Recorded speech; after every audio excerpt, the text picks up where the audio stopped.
Look at her grace. Truly, she is the most beautiful in the land. I do not choose a Sutaputra. Go immediately and bring Draupadi to the assembly hall. She is our property now. Imagine the highest political court of an ancient empire. The doors are violently pushed open, and a queen is dragged inside by her hair. She is told her husband has gambled away their kingdom, and that she is now a slave to a rival faction. To the men in that room, she appeared to be a helpless pawn caught in a disastrous political game. In reality, the woman standing before them was the financial architect of an empire, an extensively trained political prodigy, and the human incarnation of a goddess. Her origins were entirely unconventional. Born from a yajna, a powerful fire sacrifice, Draupadi emerged fully grown from the altar.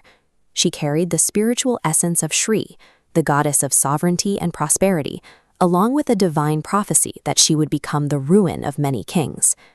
Growing up in King Drupada's palace, she received a rigorous aristocratic education.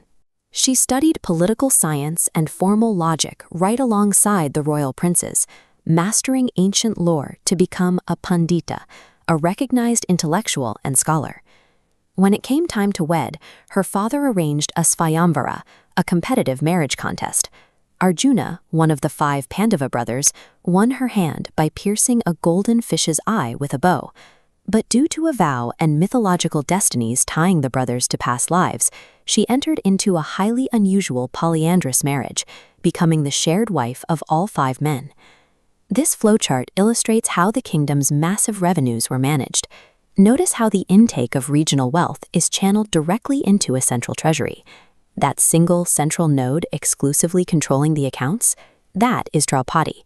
As the chief queen of the newly built capital, Indraprastha, she held complete mastery over the state's financial operations.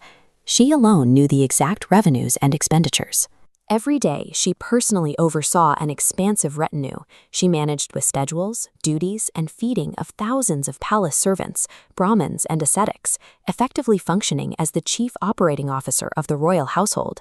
She commanded an inexhaustible treasury and directed the daily lives of thousands of people.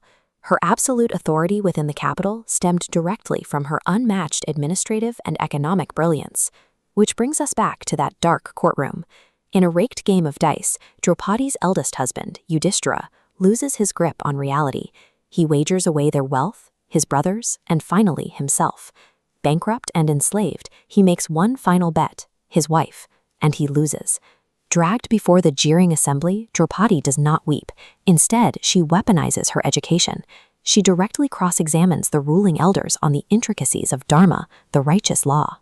She demands to know the legal legality of her subjugation, asking how a man who had already forfeited his own freedom possessed the legal right to stake his wife. Here, we see a visual representation of a legal scale tipping dramatically in her favor.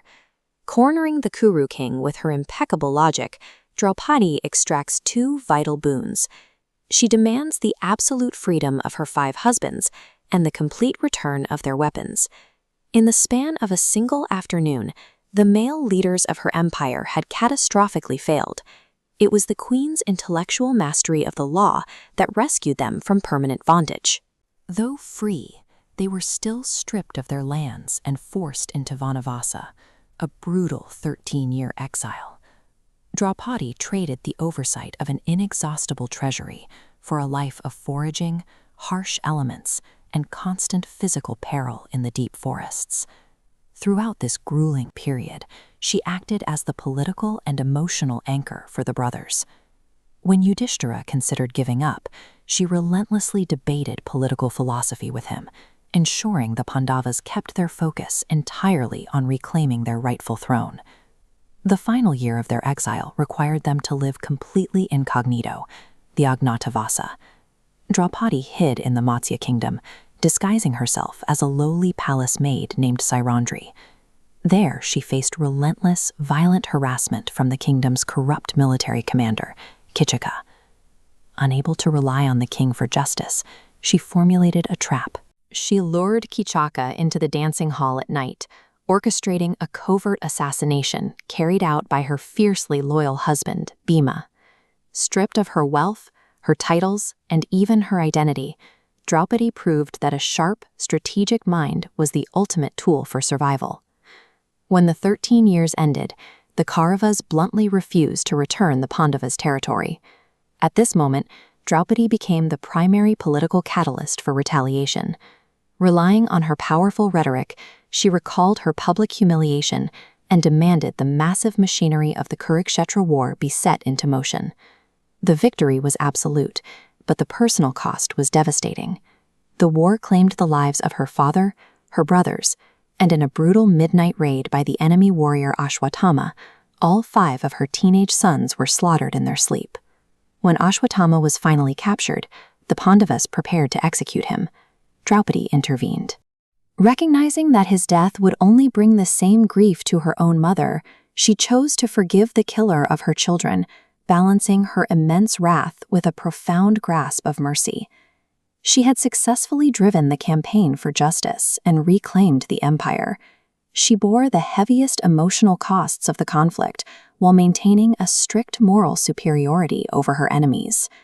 For 36 years following the war, Draupadi ruled alongside Yudhishthira as the empress of the Kuru kingdom. Eventually, the rulers renounced their wealth, leaving the capital to embark on a final, fatal journey into the freezing altitudes of the Himalayas. But her story survived the ancient texts.